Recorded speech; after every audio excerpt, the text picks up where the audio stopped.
Good day po, sir. Papakita po namin sa inyo ang ginawa naming automated pet feeder gamit ang Arduino at Blink app. Ang mga materials na ginamit po namin ay isang Node MCU ESP8266, saka isang servo motor na 180 degree at breadboard, saka jumpered wire. Sa aming breadboard po, makikita dito ang Node MCU na ESP8266. Ito po siya. Nakalagay po dito mga jumpered wire. Nakakonect dito sa 3 volts, saka sa ground para sa kanyang kuryente, at D5 bilang D5 sa digital pin. Pwede ka mag-feed dito ng remotely o mag-set ng schedule para sa iyong feeding.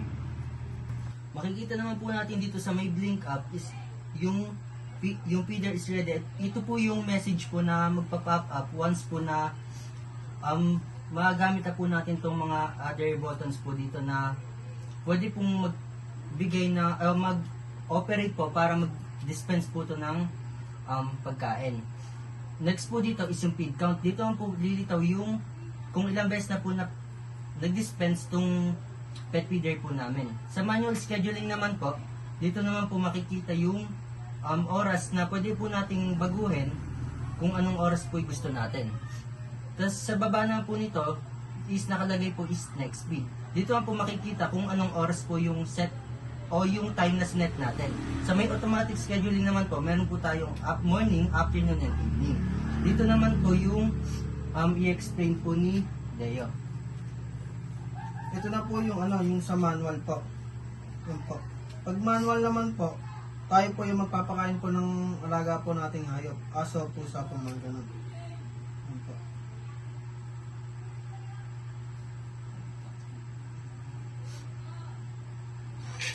Yan po. Tapos sa morning naman po, 7:30 AM, tapos sa afternoon po is 11 AM, tapos sa evening naman po 6 PM. Yan, dito na natin isa-set yung time. 10:03. Hintayin na lang natin at kusa siyang lalabas sa ating pet feeder. 10:02 pa lang kaya wala pa lumalabas.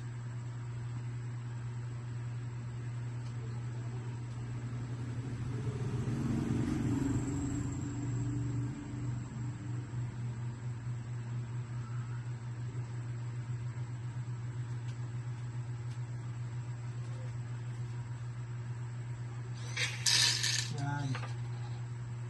Ang pagkayari yan, i-explain naman ni Manuel ang code na ginamit. So start po ng code namin is dito po nakalagay yung template ID, name, Blink, token na galing sa Blink IoT platform para ma-connect ng Node MCU natin sa cloud at makontrol gamit ang phone.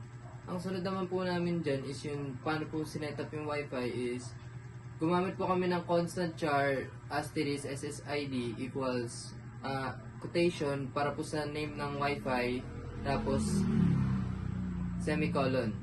Tapos sunod naman po yung constant char asterisk pass para po sa password equals quotation, tapos dito po namin nilagay yung na pangalan po na ang SSID po namin na nilagay is HOO dahil galing po siya sa mobile hotspot. Tapos sa password naman po is ayoko nga. Yun kasi po yung nilagay namin sa hotspot po namin. Ang sumunod naman po na inano namin dito is yung libraries and objects. Sa library po namin, ang mga ginamit po namin dun is hashtag is include ESP8266 wifi.h. Dito po yung wifi connection sa module po namin.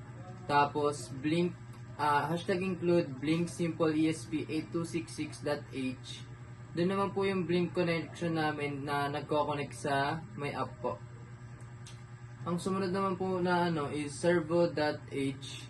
Yun naman po yung sa servo motor control na yun nga po, pang control po sa servo motor. Tapos po timelive.h na para sa scheduling po ng time-related functions. Ang sumunod naman po sa code doon ay ang servo setup. Sa servo setup po namin, dito po nakadefine ang ating servo motor na naka-assign sa D5 pin ng node MCU. Sa breadboard po, nakalagay po yung D5 sa number 14 po sa may breadboard po yun. Tapos po, ang nilagay namin po na code doon is constant input servo pin equals 14. Yun po yun para po sa D5. Tapos constant input stop equals 180. Para po yun sa stop po. Ang open naman niya po is equals to 0. Tapos ang pag-close niya po ulit is 180 rin po. Kasi po, yung servo motor po namin is 180 lang po talaga yung rotation niya.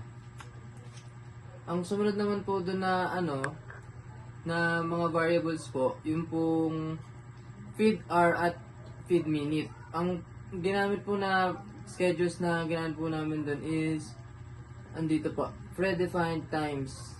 Nakalagay po dyan. Ang ano po dyan is in morning hour 7 comma, tapos morning minute equals to 30. Tapos semicolon po. Doon po sa iba naman po, afternoon hour, parang ganun din po. Sa manual feed naman po, kapag pinindot po sa blink up yung manual feed button, tatawagin po yung feed now na makikita po rito sa code sa if na operator po, dyan po, switch state equals to 1 dahil mag-feed nga po siya dun. Ang pag-reset nyo naman po is V0, nakikita po yung V0 sa may app po na sa pag-dispense po ng pagkain.